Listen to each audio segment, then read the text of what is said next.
Zoidberg! Actually, that wasn't Zoidberg at all, but it's whatevs. Why is this so loud? I like the way that the waveforms go up and down and up and down and wiggle, wiggle, wiggle, wiggle. What is up, Internet? It is Mike in real life, and you are in the computer screen. Yep, I've decided that that is the way it's going to be, and we're going to stay with that. Today, I'd like to talk about something a little bit deeper, a little bit more serious, a little bit... I was kind of iffy about talking about such a big topic, about such a heavy-weighted topic, but here we go. Today, I want to discuss with you when you're laying in bed in the morning about, I don't know, let's go 7, 8 a.m., and you happen to wake up because of whatever noise happens to awaken you from your slumber, and you have to make a decision. Do I remain in bed with my bladder about to erupt like a volcano?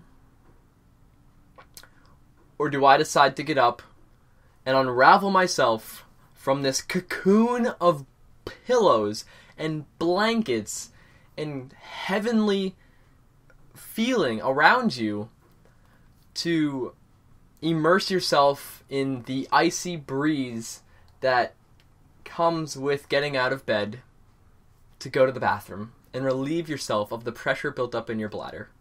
This isn't something easy to do, and it's definitely something that, you know, I will sit there for 10 to 20 minutes and debate the pros and cons to myself about whether or not I should actually get up or not.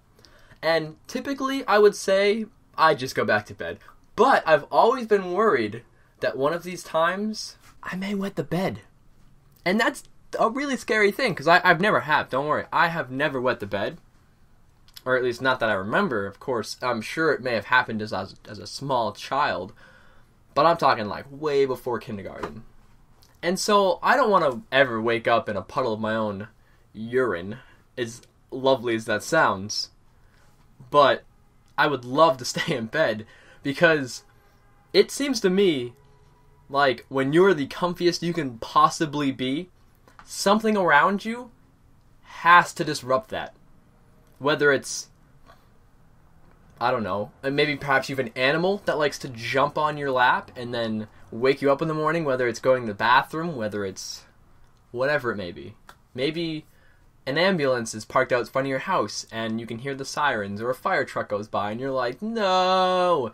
As great as what they're doing is, I would like to get some sleep. And at that point, you are totally selfish with the fact that you just want to sleep in this cocoon and not have to worry about any exterior sources of disruption. So I'm kind of curious.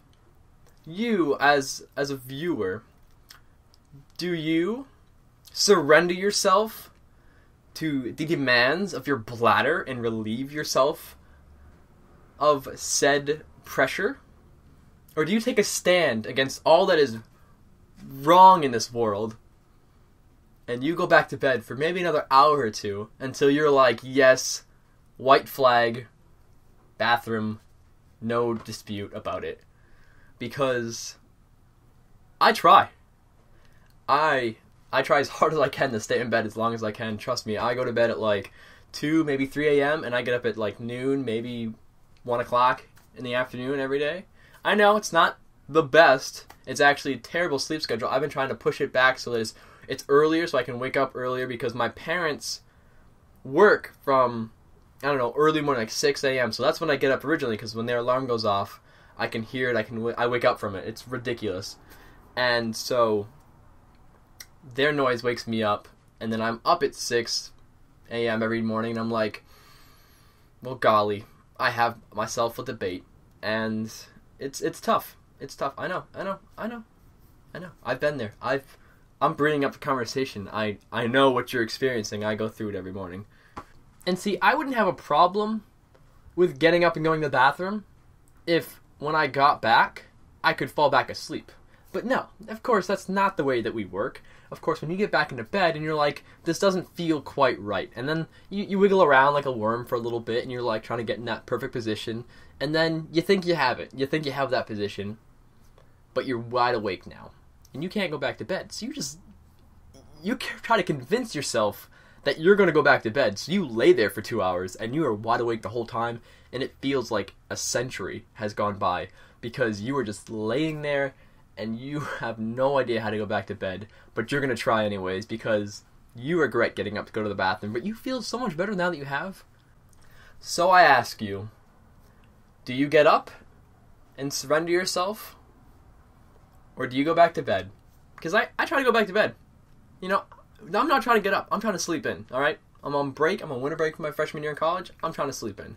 Although, it's not like I have a lot to complain about, because when I was in college, a lot of my classes were during the day and evening, so I got to sleep in every day anyways, and my earliest class was like 11 a.m., so it really wasn't a big deal. So, don't listen to me complain.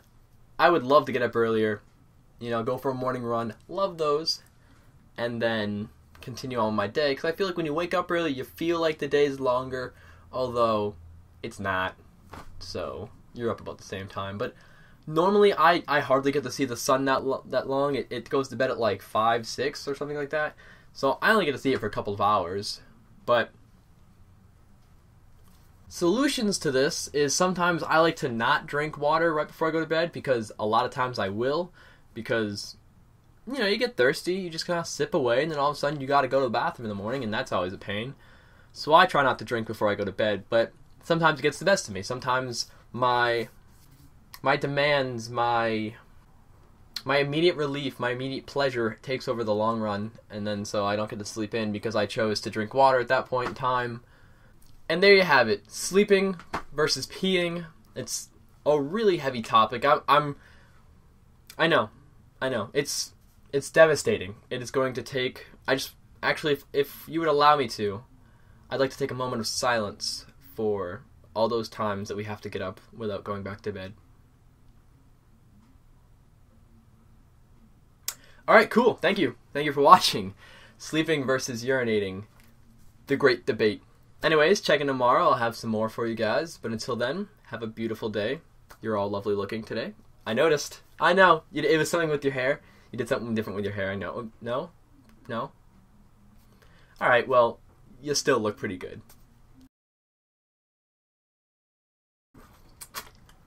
Gosh, I hope I don't regret that in the morning. Ugh.